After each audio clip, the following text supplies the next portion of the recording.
지체들께서 먼저 받으시는 일을 나눠주시겠습니다. 김남희 사모님부터 나눠주시겠습니다.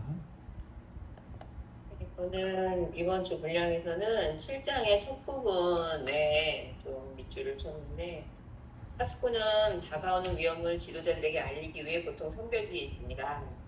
하나님께서 파수꾼을 임명하신 목적은 사람들에게 경고하기 위해서뿐만 아니라 궁핍함이나 원수가 닥쳤을 때 하나님께 도움을 요청하도록 하기 위함입니다. 그래서 중보기도하는 사람인지를 보여주는 중요한 표시는 하나님께로부터 도움이 오기 전에는 평안도 휴식도 얻지 못한다는 것과 끊임없이 간구하여 하나님을 귀찮게 한다는 것입니다. 라는 부분이었고요.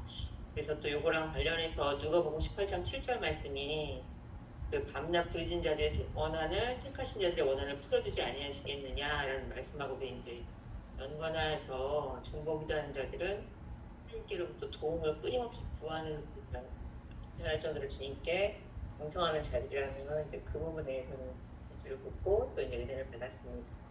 오늘 집사님 나눔해 주세요. 네, 저는 7장의 그 첫 번째 단락을 보면서 제가 중보기도를 얼만큼 하나님을 정말 피곤하게 할 정도로 했는지 다시 생각하게 됐고 귀찮게 하나님께 간구하는 것이 간구하는 것이 맞는데 그만큼 내가 그렇게 간구를 하면서 하나님을 귀찮게 해드렸나? 라는 생각을 하게 됐던 그래서 좀 더 중보기도를 한다면 원래 해야 되니까 중보기도를 할 때 하나님을 좀 귀찮게 그리고 중보기도뿐만 아니라 기도로 하나님께 더 가까이 다가가서 하나님께 계속 간구하는 그런 것들이 내 안에 이루어졌으면 좋겠다라고 생각했던 저는 내용이었던 것 같습니다. 민지 성도님 받아주세요. 네, 전 350페이지 8장 뒷장인데요. 그 8장 뒷장에서 넷째 줄 중도기도가 스쳐 지나가는 관심사가 되어서는 안 됩니다. 어느 것보다도 갈망하고 삶의 목적으로 삼을 것으로서 점점 더 강렬하기 원하는 목표가 되어야 합니다. 이 부분에서 좀 와닿았는데 저는 중도기도를 많이 안 했던 것 같아서 기도도 하긴 하지만 정말 긴 시간 동안 중도기도를 한 적이 몇 번인가 고민하게 되었고 이제 진짜 스쳐 지나가는 관심사가 되어서는 안 된다고 하는데 내 삶에 있어서 기도하는 부분이 가장 하나님과 가까워지는 관계라고 생각하는데 그걸 놓치고 있었구나 그런 생각이 들었습니다. 그래서 이 책을 읽으면서도 그렇고 이 분량을 읽으면서도 그렇고 시간을 정해서 중도기도를 꼭 해야겠다는 생각이 들었습니다. 감사합니다. 저도 오늘 책을 읽으면서 중보기도를 하는 것의 의미에 대해 다시 한 번 더 깨닫고 생각하게 되었는데 347페이지에 중보기도하는 사람인지를 보여주는 중요한 표시는 하나님께로부터 도움이 오기 전에는 평안도 휴식도 얻지 못한다는 것과 끊임없이 간구하여 하나님을 귀찮게 한다는 것입니다. 이런 사람들은 그들의 기도에 응답하시겠다는 하나님의 보증을 의지합니다. 이 부분이랑 350페이지에 그리스도의 중보기도 사역에 동참하는 것은 모든 것을 포기할 만한 가치가 있는 일이라는 신념. 이 부분을 기억에 남았는데 저도 중보기도 하는 것을 습관적으로 스쳐 지나가는 일상이 아니라 내 삶의 목적으로 삼을 만큼 중보기도 하는 것을 더욱 내가 더 갈망하고 중보기도 하는 것에 대한 가치를 내가 먼저 깨닫고 실천할 수 있기를 기도하게 됐던 그런 책 내용이었습니다.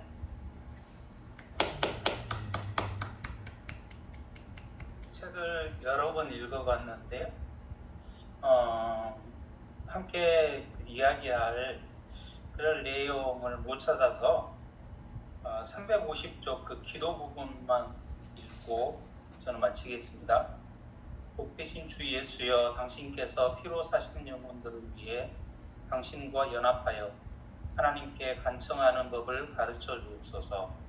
당신의 사랑을 모든 성도들과 우리에게 채워주셔서 성령의 능력을 간구하고 알리게 하옵소서. 아멘.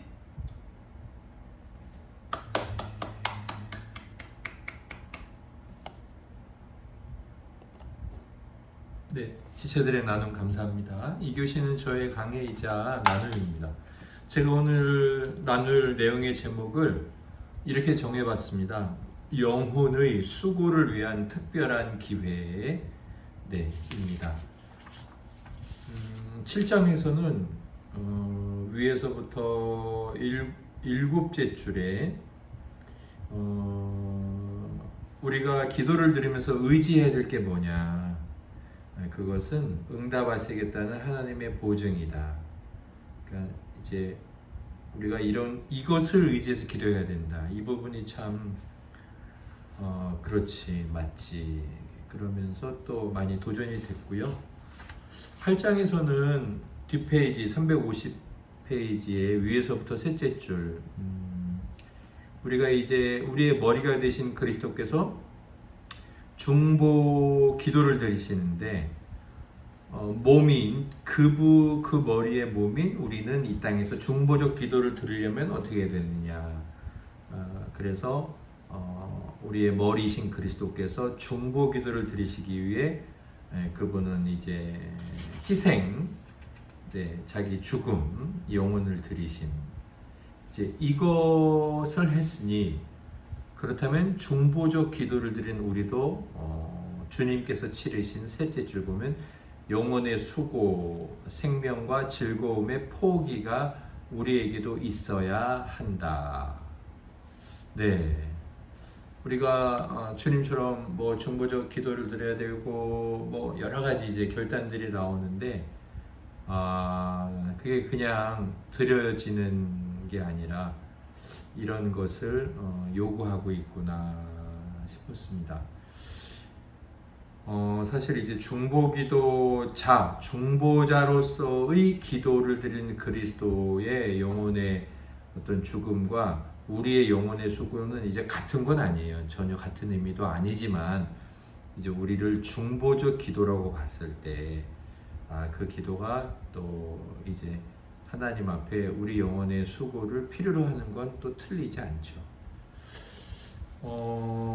그래서 이 부분이 저에게 굳이 중보적 기도만이 아니라 신앙에서 이 영혼을 돌아보는 일이 사실은 가장 중요하잖아요. 왜냐하면 우리는 영원한 생명을 얻었잖아요. 영원한 생명, 그리고 그것은 우리의 영혼에 1차적으로 생명을 가지고 온 것인데, 그래서 이 영혼의 수고, 중보기도를 드리기 위한 어떤 능력, 이것은 우리 영성의 능력과도 이거는 같이 가는 문제다 싶어서 제가 이번 주에 한 나이 많으신 분이 나눴던 짤막한 이야기를 나누고 또 저의 신앙의 어떤 고백 내지는 우리가 함께 하나님 앞에서 취해야 될 신앙의 자세에 대해 짧게 나누겠습니다.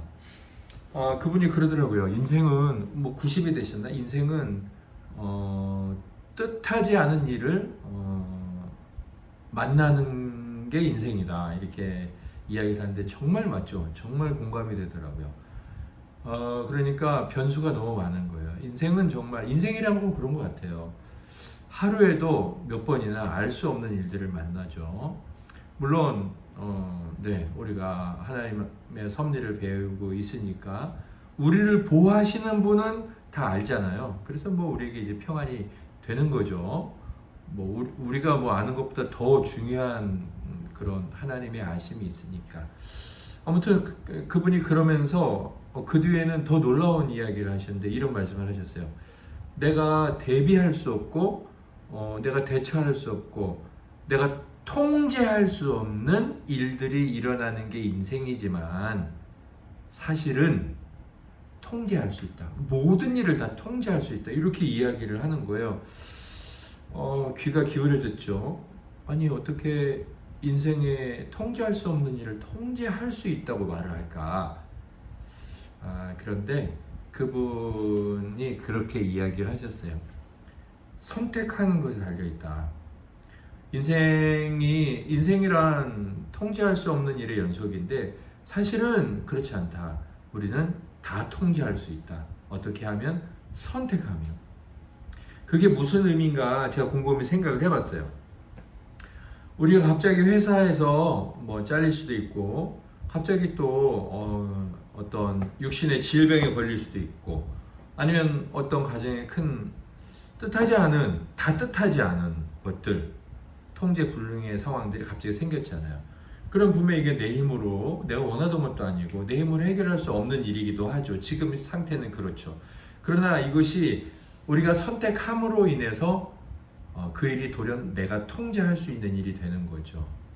예를 들자면 하나님께서 나에게 새로운 직장, 뭐 돈을 더 주실지 아니면 나에게 더 평안함을 주실지 아니면 나의 그 다음 단계에 유익이 될 만한 그런 일들을 하실지 하나님 나에게 이번에 여기서 이렇게 그만두게 하셨구나라고 하나님께서 섭리하신다는 것을 믿는 것으로 선택을 하는 거예요. 그러면 순식간에 통제할 수 없는 잘려버리게 되는 일이 어떻게 보면 내가 하나님의 은혜로 하나님에 의해서 자르고 다른 곳으로 주도적으로 가게 되는 거죠. 통제하는 일이 된 거죠.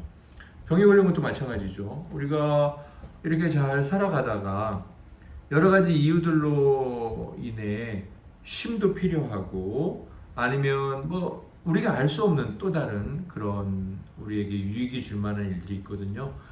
그런데 사실 우리가 가장 확실히 말할 수 있는 합당한 근거, 논리적인 근거, 그 다음에 절대로 무너지지 않는 근거는 하나님께서 다스리신다는 거죠. 주께서 어떤 이유인지는 몰라도 나로 하여금 1차적으로는 쉼을 주시고 또 주께서 뜻하신 바가 있으셔서 이번에 이런 기회를 주셨구나. 그렇게 병중에도 하나님 아버지 앞에 고백할 수 있겠죠. 뭐 상황적으로 여러 가지 두려움이 있을 수 있겠죠. 근무를 뭐 못하게 되거나 아니면 뭐 급여가 줄어들게 되거나 수익이 어려움에 처할 수도 있겠죠. 그러나 또 그 뜻 안에서 그런 일들 안에서 내가 통제할 수 없는 일들이죠. 역시나 그런 일들 안에서 그러나 하나님께서 공중의 새를 돌보시듯 풀을 돌보시듯 나를 돌보실 것이라는 어련히 더 잘 돌보실 것이라는 그 말씀을 정말 나에게 실감나게 경험하게 하시고 실감나게 믿게 하시려 기회를 지금 주시는구나. 그렇게 그 일에 대해서 이제 그 사건의 의미를 그런 말씀에 근거한 사실로 선택하는 거죠. 그렇게 선택하고 그렇게 받아들이고 하나님 앞에 서는 거죠. 오늘 이제 여기서 우리가 중보기도를 드리기 위해서 그리스도께서 그 영혼의 자기 죽음을 드리신 것처럼 우리도 영혼의 수고를 해야 된다 이렇게 말하고 있잖아요. 능력을 얻기 위해서. 그리고 또 저는 이것이 단순히 중보기도의 능력뿐만 아니라 우리 영혼 전반적인 어떤 능력과도 이것은 직접적인 관계가 있다. 영혼의 수고라는 것. 그런데 영혼의 수고하고 나서 순표를 찍고 그 뒤에 보면 이건 말하자면 이제 영혼의 수고가 뭔지를 설명하는 건데 뭐예요? 그것은 생명과 즐거움의 포기. 이것은 아무래도 이런 것 같아요. 생명의 포기, 즐거움의 포기. 생명의 포기, 즐거움의 포기가 이렇게 규례적으로 행해졌던 게 있어요. 신앙 공동체 안에서. 금식이에요. 아주 대표적인 거죠. 금식은 생명을 연장시키는 것을 끊는 거죠. 먹지 않는 거예요. 그것은 생명의 포기를 의미하죠. 또 상당 부분 이제 즐거움을 멈춰야 된다. 이 금식을 말할 때 쾌락을 멈추고 즐거움을 멈춰야 된다, 삼가해야 된다, 이런 말씀이 나옵니다. 뭐 안식일 규정과 관련해서도 역시 금식은 즐거움을 포기하는 거죠. 요즘 가장 큰 즐거움이 우리의 정욕 중에서 바로 이 입의 욕구죠. 먹는 거 자랑. 결국 다 먹고 살자고 하는 거 아니냐, 이런 말을 할 만큼 먹는 것은 우리에게 본질적인 즐거움이죠. 욕구면서. 아무튼 바로 그 금식이 이 생명과 즐거움의 포기라는 어떤 신앙적 규례 중에 대표적인 것이었고, 그것이 이제 어떤 영혼의 수고와 같은 것이었어요. 제가 이 말씀을 왜 드리냐면, 단순히 굶는 것이 우리 영혼의 수고를 하는 거냐, 그런 의미가 아니라, 그래서 우리가 다 금식해야 되느냐, 그게 절대로 아니고, 영혼의 수고는 영혼의 수고를 말하는 게 아니라는 거예요. 어쩌면 영혼의 수고는 우리 육신의 수고와 관계되어 있다는 거죠. 그쵸? 생명과 즐거움의 포기라고 했으니까. 그리스도는 영혼을 죽는 데까지 내어주셨잖아요. 그래서 그분의 신성도 살아계시고, 그분의 인성이 죽으시고, 그분의 참된 인성의 영혼이 이제 하나님께 이제 갔던 건데, 그분의 그런 영혼의 죽음과 달리 우리의 영혼의 수고는 우리 육신의 수고와 관계되어 있다는 거예요. 영혼의 수고를 생각하면서 내가 어떻게 내 영혼을 수고하게 하지? 이렇게 생각하면 사실 답을 찾기 어려워요. 그래서 육신적으로 수고하는 게 뭘까? 내가 육신적으로 좋아하는 것, 여기 아까 즐거움이라고 나와 있잖아요. 또 내가 육신적으로 집착을 갖고 절대 포기 못하는 것. 생명이라는 건 단순히 갖고 싶은 게 아니에요. 포기하지 못하는 것, 반드시 가져야만 되는 것에 가장 위에 있는 거죠. 그러니까 우리에게는 생명 말고 그 생명 아래에 생명과 함께 정욕이 있기 때문에 막 수많은 집착이 있죠. 뭐 취미, 뭐 돈에 대한 것, 뭐 이런 욕구들이 있습니다. 아무튼 우리 육신이 갖고 있는 그 모든 것에 수고가 있을 때 우리는 영혼에 대한 수고를 비로소 그때 이제 인식하기 시작해요. 아, 내가 뭐 하려고 이렇게 살았지? 그러면서 자기 삶을 생각하고, 아, 내가 고작 이러려고 이렇게 했나? 아까 제가 말씀드렸던 그런 상황들 있죠. 질병, 뜻하지 않게 퇴사, 뭐 여러 가지 것들, 그런 일들이 있을 때 문득 멈춰서서 돌아본다고요. 그리고 정말 내가 어떻게 살아가야 될 것인가 생각하게 되겠죠. 그런데 거기서 하나님과 상관없는 자기 성찰을 하는 게 아니라, 그때 이제 아까 말씀드렸지만 하나님의 섭리 안에서 우리가 되어지는 일이다라고 고백하고 그것을 받아들일 때 우리가 통제할 수 있는 일이 된다 그랬잖아요. 우리가 하나님께서 우리의 삶에서 그렇게 주관하시고 주도하시는 것과 관련 지으면서 이 육신의 수고, 고난, 어려움들을 만날 때, 그때 우리는 비로소 영혼의 수고를 할 기회를 얻는 거예요. 좀 바꿔 말하면 이거예요. 어려운 일이 생기고 너무 힘들고 지치고 피곤할 때 오히려 우리는 영혼의 수고를 위한 특별한 기회를 얻는 거예요. 제가 이게 쉽다고 말씀드리는 건 아닙니다. 너무 어려워요. 그리고 신앙에 따라서는, 그리고 일반적으로 보면 육신이 강건할 때 우리 영혼도 힘을 얻어서 기도를 드릴 수 있어요. 일반적으로는. 그래서 육신이 건강한 게 참 중요합니다. 그럼에도 불구하고 우리 영혼은, 우리의 육신이 평탄하고 잘 살고 잘 먹고 이렇게 되었을 때 정말 비대해지고 기름으로 가득 찬 상태가 돼요. 그래서 성경에서는 그걸 누누이 반복해서 지적하고 있고, 시편 119편에서는 우리가 잘 아는 대로 고난당하는 것이 내게 유익이라 라고 말씀하시고, 실제로 신앙의 모습은, 고난이 신앙은 아니지만 신앙은 고난과 가까워요. 이게 절대로 쉽지는 않지만, 그래서 우리가 육신적으로, 그러니까 이 땅에서의 삶에 어떤 지치는 것, 수고하는 것, 너무 힘든 것, 또 뜻하지 않은 어려움 가운데서 선택을 하는 거죠. 그러면 1차적으로 그 일이 내 통제 안에, 궁극적으로는 하나님이 붙들고 있는 나의 통제 안에 있음을 고백을 하면서 그런 일들에 많이 휘둘리지 않게 되겠죠, 점점. 그리고 궁극적으로는 우리 영혼의 능력, 단순히 중보기도의 능력이 아니라 영혼의 능력이 강건해질 기회를 하나님으로부터 얻게 된다는 거예요. 우리가 육신이 평안할 때 내 영혼이 강건한지 뭐 힘이 있는지 없는지 정말 잘 모릅니다. 그러나 삶에서 어려운 일이 생기거나 아니면 좀 그런 일들을 맞닥뜨리게 되면 영혼의 실체가 딱 드러나고요. 그 다음에 그 영혼의 실체에 따라서 어떻게 대처하는지가 딱 드러납니다. 저는 그게 부정적으로만 보지 않아요. 드러난다는 건 기회를 또 얻는 것이기도 하잖아요.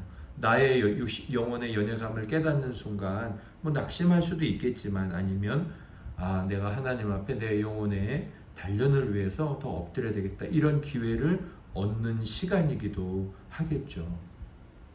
그래서 우리가 그런 이 땅에서 참 힘든 또 어려운 그게 크고 작든 그때를 영혼을 돌아볼 그리고 조금 더 발전적으로 영혼의 수고를 하게 될 기회를 얻었다 생각하고 하나님 저를 특별히 더 도와주셔서 제 영혼이 지금 이 기회에 조금 더 성숙하게 해주시고 믿음이 굳건해지게 하옵소서 라고 기도를 드리시라. 또 저도 기도를 드리자 권면해드리고 저도 각오를 다집니다.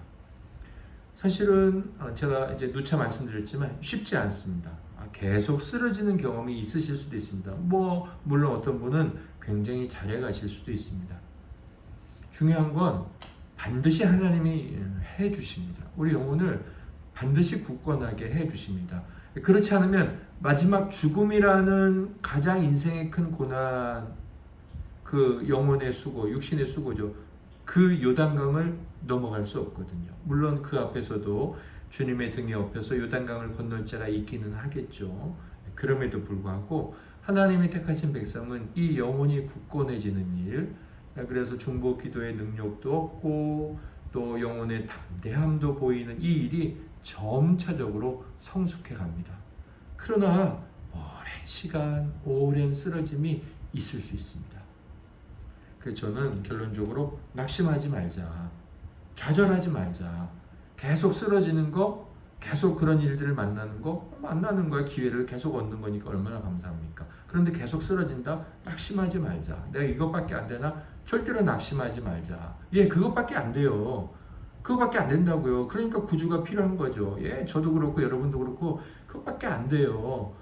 우리한테 저 기대했고 저 안 그런 줄 알았는데 목사 저것밖에 안 되네. 그래 나 그거밖에 안 된다. 그래서 나 예수가 필요한 거야. 얼마든지 그래 나 그것밖에 안 되는 사람이야. 우리 그것밖에 안 되는 사람이에요. 그 일에 낙심하지 말고 진짜 낙심할 건 예수 그리스도를 끝까지 의지하지 않는 거예요.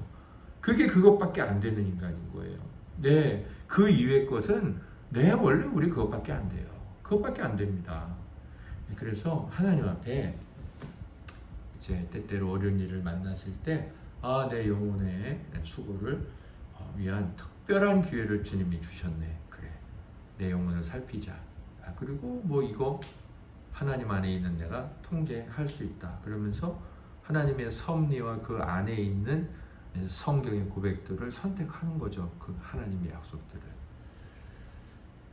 우리 육신의 수고, 이 땅에 순간순간 만나는 어려움 앞에서 오히려 우리 영혼을 잘 살필 수 있는 특별한 기회를 하나님으로부터 잘 얻으실 수 있기를, 그런 선택을 하시길 예수님의 이름으로 축원합니다. 우리 지체들께서 또 우리 3교시 나누실 것이 있으면 나누시고, 또 없으시면 그냥 패스하셔도 되고요. 김남희 사모님부터 나누시겠습니다.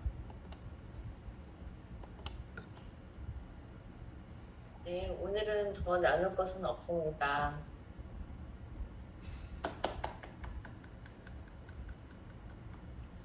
네, 말씀 잘 들었습니다.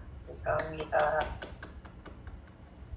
네, 저는 요즘 좀 힘든 일이 많아서 이걸 어떻게 해야 되나 고민했는데 그 고민이 아니라 기회로 바꿔서 생각하면 더 좋겠다는 생각이 들었고 기도를 더 강구해야겠다는 생각이 들었습니다.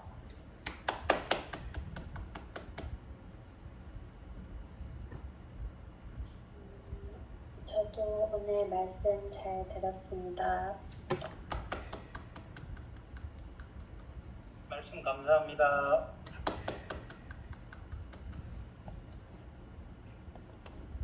다음 주에는 9장 예수님의 이름 안에 있는 능력, 10장 기도, 성령의 역사 이렇게 똑같이 두 장을 읽고 함께 받은 은혜를 나누도록 하겠습니다.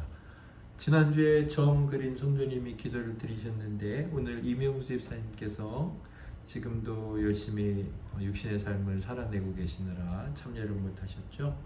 오늘 그러면 장양우 성도님께서 우리를 대표해 기도드리고 우리의 모임을 마치고 은혜 중에 또 남은 날을 살아가겠습니다.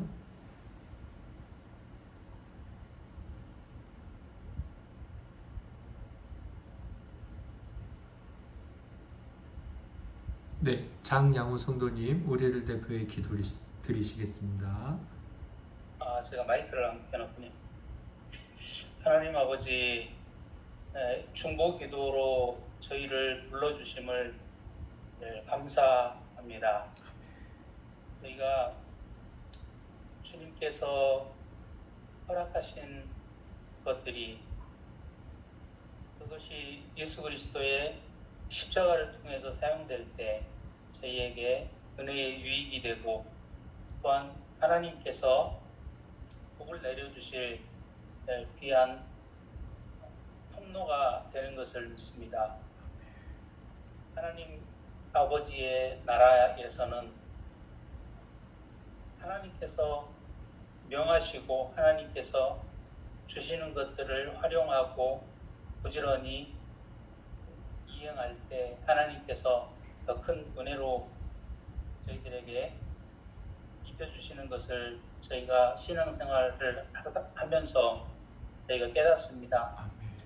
이 중보기도를 통해서 주님께서 저희에게 원하시는 것들을 또 저희 주변에 어떤 것을 위해서 기도해야 하는가를 저희가 잘 알게 하시고 중보기도를 통해서 하나님과 더욱더 가까우 더욱더 관계가 깊어지는 그런 발전 도상으로 나아갈 수 있도록 도와주시옵소서. 아멘.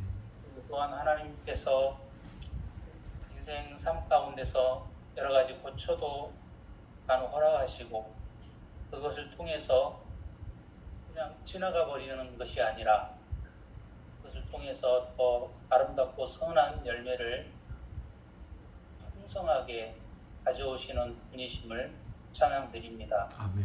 예수 이름으로 기도합니다. 아멘. 아멘. 하늘에 계신 우리 아버지, 아버지의 이름을 거룩하게 하시며 아버지의 나라가 오게 하시며 아버지의 뜻이 하늘에서와 같이 땅에서도 이루어지게 하소서.